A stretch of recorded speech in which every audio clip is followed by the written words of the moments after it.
Every time you turn around, Austin is showing up on some kind of list, whether it's best place to live, best place to retire, best place for breakfast tacos, whatever. Austin's always landed on a list. It's landed on another list of one of the most fun cities in America. They used like 65 different metrics. I'm not going to go through all of them, but it includes how many bars, restaurants, and festivals are there. But I did find it really funny that they included how far you'd have to travel to get to your closest bowling alley or frozen yogurt shop. That's random. Interesting criteria. Yeah. That's very interesting criteria. Right. So off the top of my head, our closest bowling alley is about 3 miles away. Yeah. Main event. Do you have one near you, JB? Yeah, it's probably 4 miles from me, I'm guessing. Westgate. Oh, yeah. Westgate Lanes? Yeah, that one's been around forever. You probably I remember bowled that. a lot of games at Westgate Lanes. Is that where you were bowler of the month? No, I was bowler of the month at Austin Bowlerama right there at Lamar and Barton Springs. It's no longer there. It's, I believe, a bicycle sports shop? Bicycle sports shop. That's where the Bowlerama was? That's where Austin Bowlerama was, and the Bowlerama bus would pick us up. And we'd bowl there during the summers, like every Tuesday and Thursday. Yeah. Oh, God, I love that place. What do you mean the bus would pick you up? The Bowlerama bus. They had a bus that would go around and pick kids up during the summer and take them to bowl. And then we go right next door to the McDonald's that was there for 1,000 years that is no longer there anymore, right at the corner. So this wasn't... Who entrusts their children to a bowling alley 70s. bus? Some old hippie guy, no teeth, driving the bus. You know that guy was a creeper. Oh, I'm sure. Yeah. I'm sure. Just got on Bus full of kids. Wow. Yeah. And brought us back every time. Really? Yeah. Probably a nice guy. Probably a totally nice guy. Probably old retired peepaw. Maybe. Just had a bus laying around and said, I'm going to take those kids to... Painted it blue, decorated it, wrote Bowlerama. It wasn't Joe Ray's blue bus, was it? I don't think so. Have you ever heard that guy? Do you remember that guy, JB? It was a camp, Sunshine Camp or something. Yeah. Yeah. There was a whole song that they used to sing and all that kind of stuff. But you were down there with the unwashed in South Austin. I mean, kind of. South Austin was gritty back then. Yeah, it was. In the 70s? It was not what it is now. Yeah. It wasn't Hipsterville. No. I mean, a lot of right across the street was that the mechanic shop, the Rising Sun mechanic shop. There. Is it still there? Oh, that's still there. That's on. Yeah, my daughter lived right next to that. Oh, okay. Yeah, that was there. It wasn't like Uchiko wasn't there or Uchi. Yeah. And You had Art's Rib House not far away. we didn't have that little Alamo Draft House shopping center right then. None of that was there. It was sketchy. Yeah. But we bowled our butts off. Well, that was included on the most fun cities in America. Here is the list. And I am shocked at this because I spent a year in Cincinnati. It's one of the most fun cities. Yeah, I mean, this list just lost all credibility with me because Cincinnati is about 15 years behind on everything. I mean, everything. It's weird. They must love some frozen yogurt there. Yeah, Portland's on the list. Austin checks in at number 8 on the list of the most fun cities in America. I'll go through the rest and we'll bounce back to Austin. San Francisco, Houston, New Orleans, Atlanta, Miami. Miami, I would not have any fun in because I just don't feel like I'm cool enough to be in Miami. Yeah. Yeah, that city's intimidating to me. Yeah, it's very blingy and flashy. Yeah. And not a lot of clothing covering your body. Yeah. You can't just pluck a longtime Austinite in Miami. It just doesn't work. No, the bowling bus would not go over well. No, Bowlerama bus would not do well in Miami. Orlando is number 2 because of Disney, I'm guessing. Oh, sure. Right? And number 1. I have a good friend who has a couple of young kids, like middle school-ish kids. And they have season passes to everything in Orlando. They're like, you want to go to Epcot for dinner? Like, that's their norm. That's weird. I have a cousin who does that. She lives right by it, and that's where she'll go to the different restaurants for dinner or just to hang out. Or if there's like some kind of show at night, she'll run over or there like with they'll her go friends. to, like, well, let's go to SeaWorld this evening and hit such and such ride. It'll be dead there tonight. Just on a whim. Yeah, that's crazy. I was like, telling him, I was like, I wish I could be reborn as your kid. That just sounds like so much fun. Number 1 for most fun city in America, Las Vegas. Yeah. Number 1. Wasn't that on our filthiest city in the world list the other day? It was number 4 or 3. Maybe so. Filthy and fun. Vegas, that's their new motto. Filthy fun. Filthy and fun. But I was just recently in Las Vegas. I could live in Las Vegas. I mean, once you get outside of the strip, into the burbs, if you will, if you think about it, it's kind of like Orlando in that you got world-class restaurants, world-class entertainment. Yeah, if you want to go to some show, you get everybody there. Right.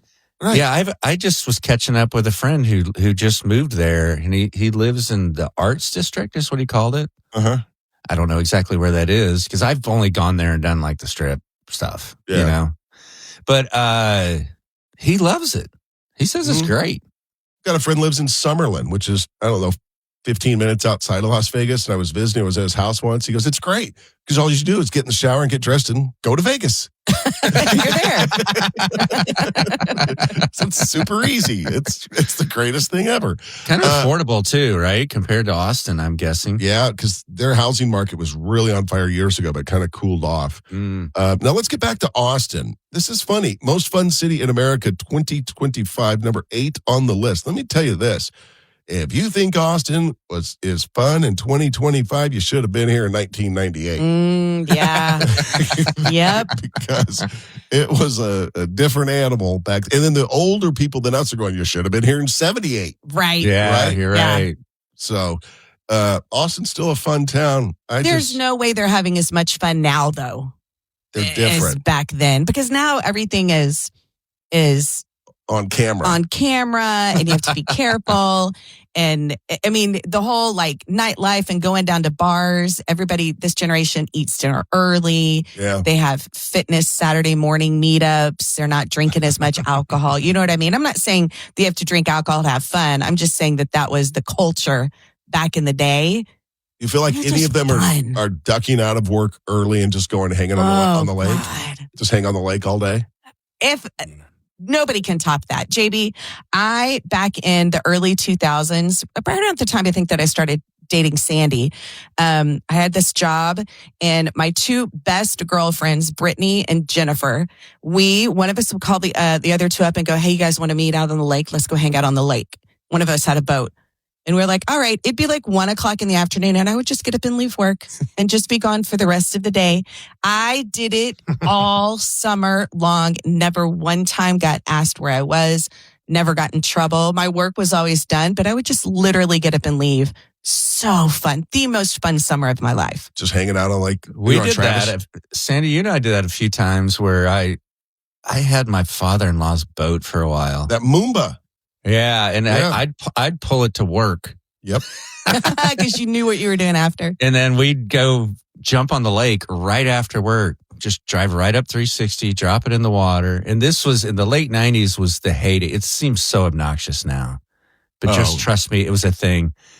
Everyone was smoking cigars. At Cedar Street. Remember Cedar Street? Yeah. Yeah. So it'd be 11 a.m. and we were probably having Crown and cigars and floating on the lake, watching traffic go by, going, we made it.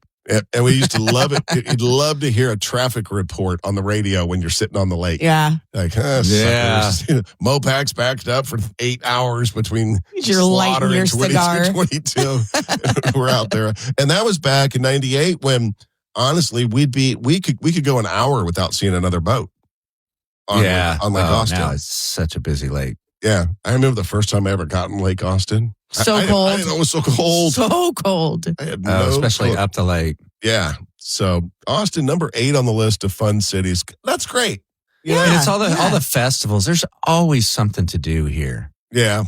That's true. Like if you're not a super, super social person, but you want to get out and just check things out, there's always something to go cruising around, it seems like. It's very rare that, we know when we talk about things going on the weekend on the radio. Yeah. How often are you like, not really anything happening? Never. There's always something. There is. So it's good to know, because we've asked that question so many times, is Austin as fun today as it was, like we said, in 1997, 98? It's good enough to be number 8 on the list. Real quickly, some other cities that on the list. Chicago's number 11, Denver's 12, New York City is 14, Boston, which I loved Boston. One time I've been there, Number 29. Hey, how about you, Cleveland? Squeaking in at top 10. No, squeaking in at number 46. Oh, 46. Right. Stay with us. More coming up. 1031austin.com. iHeartRadio app. This is the JB and Sandy Show on Austin's 80 station, 103.1. JB says he's got a question for us. We'll get to it in just a sec. Just a reminder to grab the podcast version of the show if you're just joining us. Some of the stuff that you missed, talking about Austin being on the list of the funnest cities in America. Also, the trees, decorating trees on 360. It is that time of year. And the Texas Lotto putting out their message to not give the scratchers to the children. To the cheerins. Could cause a gambling addiction. Just be careful. Just looking out for you. So what's the question, JB? Well, I was just wondering about something, and I want to see if you've ever experienced this. And that is just, I want to say thinking, but it's more than thinking. It's knowing you'd be pretty good at something, having never done it, that you've never attempted. Oh, God. I feel Something like Sandy, that you're full of these. Right. That's what I know. I thought about it. I was like, oh, Sandy will have a good one. The one that comes to mind for me that I'm pretty sure without a lot of practice, I'd be in the city championships in a short amount of time would be pickleball. And you've never played? I've never played, never stepped on a court, never touched one of those. They call them paddles or they call I don't know. Yeah, they're called paddles. I have a feeling I could commit to it and be one of the best pretty fast. Pickleball for JB. Pickleballer. Yeah. Trisha, you said you think I'm going to have a bunch of these? Yeah, you always are like, I've never done that, but I'm pretty sure I'd be top 3. You've said that sentence so many times. My line is, I wouldn't be the best in the world, but I'd be in the top 3. Right. Right? I actually stole that line from my friend Jim Sawyer. He's one of the funniest guys I ever met. What about you? You know what? I think I'd be really good at diffusing a bomb.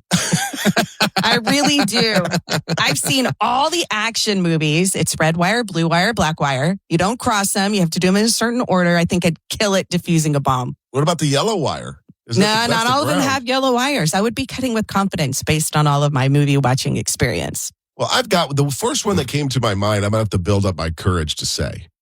All right. But I have a couple. But there's one that just popped in my mind. I'll maybe say it at the end. But something I think I've never done, but I'm pretty sure I'd be pretty good at sailing.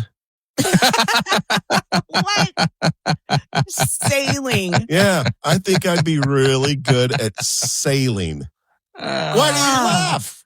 I didn't laugh at your bomb thing. Well, all the stuff that I only had to figure out 3 wires in my bomb. You got all those jibs and sails and ropes. You got to tie knots and jibs, rudders. So you don't even know what a jib is. How are you going to sail? I just think I'd be good at it. I just think that's funny. You know, I sailed a bunch growing up. Oh, you did? And it did with the sailing club at UT for a couple of years. Oh, we traveled and competed. Dude, one of the cutest things I've ever seen in my life. Oh, yeah. On Lake Travis at the Austin Yacht Club. Mm-hmm. Yes, there is an Austin Yacht Club. Yeah, that's where we kept our UT boats. Little bitty kids on those starfish sailboats. Little tiny sailboats. Out there sailing around. So cute, all small. Yeah, with their little life jackets on. It's great. It's great. But you sailed, tell me, you sailed for UT? I did. Yeah, it was fun. We'd go compete against Baylor or Tulane. There's a lot of biffs and skips. Especially in the 80s. Guys with sweaters draped over their shoulders. Everyone looked like the villain in an 80s movie. Yeah. It looked like the guy from Karate Kid. Yeah. Yes. Right. Yes. James Spader. I could teach you. Yeah. I could teach you to sail in a day. See, I think I'd be real good at it too. I mean, enough to get by. You know, JB, does your wife just look at you like you're not good at anything? And she doesn't sound like. Yeah, I think so. Like, she just looks at you like she's just so disappointed with her life decision. Yeah. Like bad choice in life, right? Yeah. Right. You were my bad choice. Is that what you said? I mean, because I could have said anything. I could have said, I had never done it, but I think I'd be a great lumberjack. And she would go, no, you couldn't. Well, I'd be like, but what about your shoulder? But I'll add that to the list. Lumberjack. Now that you think about it, lumberjack. I'm adding pie eating contestant. Hands or no to my hands? list. Hands or no hands? Oh, hands. For sure, hands. I don't want stuff stuck in my nose.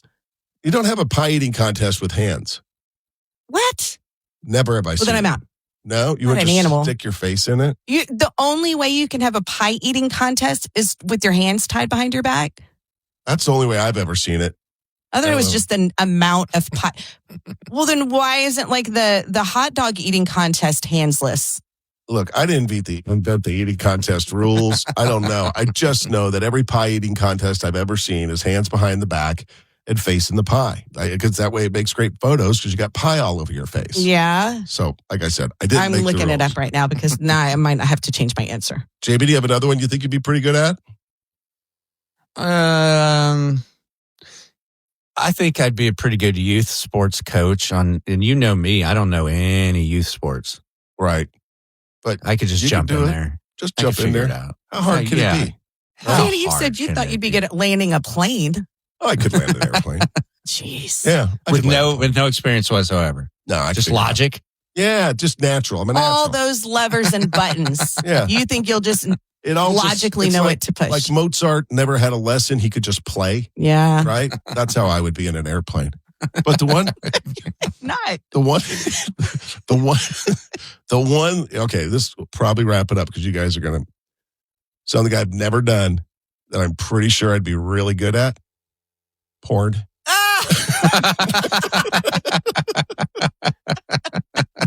Oh. I think I'd be Yeah. really good at that. Really, really good. You looking at me for affirmation?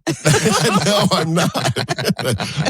On that note, stick around. More coming up. 1031austin.com. Hey, it's Sandy. Can you believe it? The holidays are upon us. Christmas and New Year's in Texas mean family and friends, and it means enjoying life with those you care about. As we close out 2025, I think of all the people who helped make my life a bit easier. My friends Scott and Stacy Feller and the team at Kangaroof do that for me and for many families across Central Texas.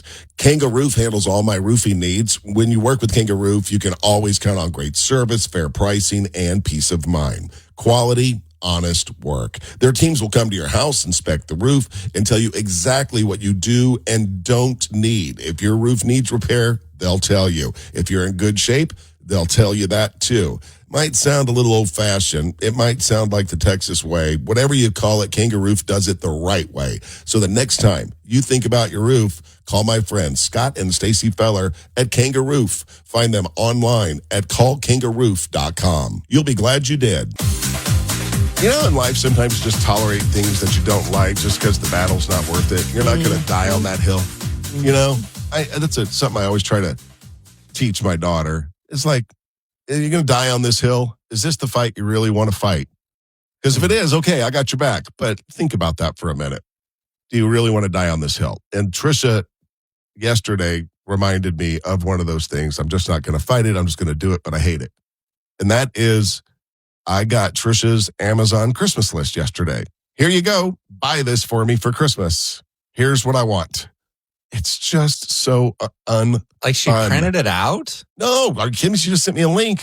She just added it to a list on Amazon and then sent me a link to the two things that she wants. And then gets mad at me because I go, oh yeah, I ordered those things you sent me on Amazon. They'll be here on Friday. And she's like, well, you don't have to tell me.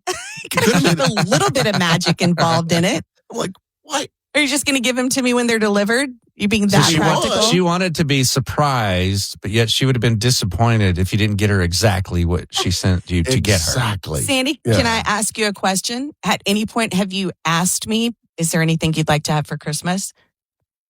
Yes, I did. I knew one of the things that was on the list you already told me. And you're going to get me that thing, right? Yeah, I almost ordered it, and I'm glad I didn't because I would have got the wrong size. So you're asking me what I want so you can order it but for it me. just seems so. Then don't ask me what I want and surprise me. Okay. I feel like that's more stressful for you. That's interesting. I feel like the lists are for kids. Yeah, I agree. And grandkids, and you know what I mean. Not an adult sending you a list. Yeah. Just buy Here's this the for thing, me. though. Sandy's mom asks, what do you guys want so I can get y'all something? My mom asks, of course, our parents ask about what to get our daughter. But then we have to exchange gifts, and I have no idea what Sandy wants. Sandy buys whatever it is that he wants. I have Right. no idea. So give me a list to kind of help me out. But I hate having to come up with a list as an adult. I feel like I'm just thinking of things out of thin air to put on a list. Yeah, like, you know what? My dad just pointed out, my daughter just turned 24 on November 26th. And he said, it's her last year on the Christmas list. Oh. We have a rule. We all buy for all the kids, nieces, nephews, whatever, until they hit 25. Then they go into the adult white elephant gift. Oh, that's a good rule. Yeah. I'll tell you this. JB, you probably have had this happen too, though. When you become a dad, there comes a point, a stage in fatherhood when you start to understand what your dad was telling you as a kid that you didn't understand. You know what I mean? And for me, it's when my Dad, what do you want for Christmas? Really, don't get me anything. I'm fine. I'm fine. And I thought my dad was just saying that. But now as an adult, I'm like, yeah, he meant it. Right. And I'm fine with it. But when you have littles, you used to say that regarding Landry giving you a gift. She's little. There's no way your 7, 8, 9, 10-year-old is not going to give you a gift. It's still teens. Yeah. Still want to give gifts. So you still have to play the game. Maybe the cutoff is 25. Maybe like in so. JB's family. Into the white elephants. But I'm just saying, I'd rather have the cash in my account that it costs to buy the gift. Yeah. Right. Yeah. I'm so joyful. Right. He's such a Scrooge about all the things, JB. He just gripes every year. He's a joy to be around at Christmas time. I can relate to that. You do hit a certain point. And I'm just like, I don't need any. I don't have any room to put anything. Mm-hmm. Yeah, I don't know what I want. Save your money. Like, it's all good. Just show up. Yeah. I just say show up and just be nice. Be nice to your mom. Be nice. Be nice to your mom.